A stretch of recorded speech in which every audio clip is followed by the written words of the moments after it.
Well, hello class, it's week 5. I just want to give you a little video to talk a little about last week's discussion, what the discussion for this week, and what to look for in the assignment. As far as the last week's discussion, it seems like for the most part you all thought that if something an advertisement is humorous or they used humor, that made it appealing and made it memorable. A few of you talked about emotional appeals like the SPCH ad on for abused animals. That's a tearjerker for me for sure.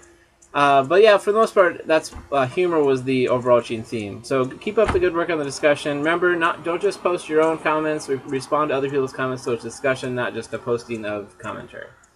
As far as next week, we're going to talk about framing theory, and what framing theory says is that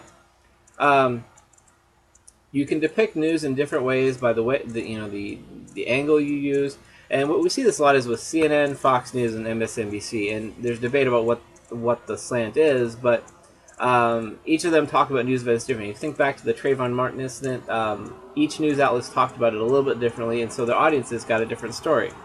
And so what I want you to discuss is, why do you think television news, intentionally or unintentionally, it's probably a little bit of both, depict news events differently, and discuss that until Sunday.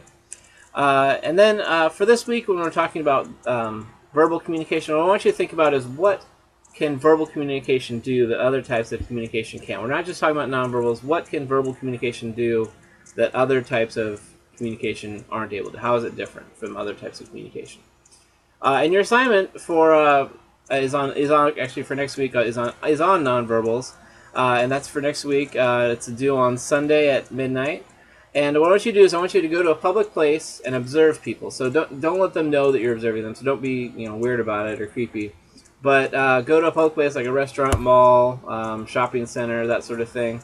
And I want you to observe, what's going on with people, what's the relationship, and then look at pages 130 to 138 and list the types of nonverbals and talk about how they use those nonverbals. I really want you to see what you can learn about these people without being able to hear what they're saying. Now you can hear that they're talking, but just don't be able to hear the words, because as you'll see in this chapter.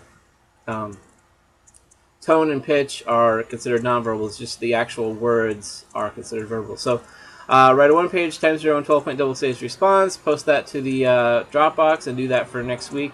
That's due on Sunday at midnight. Let's see. I think that's all I have. Yes. So it's going to cool off this weekend. So try to enjoy the weather and have a good weekend. Bye.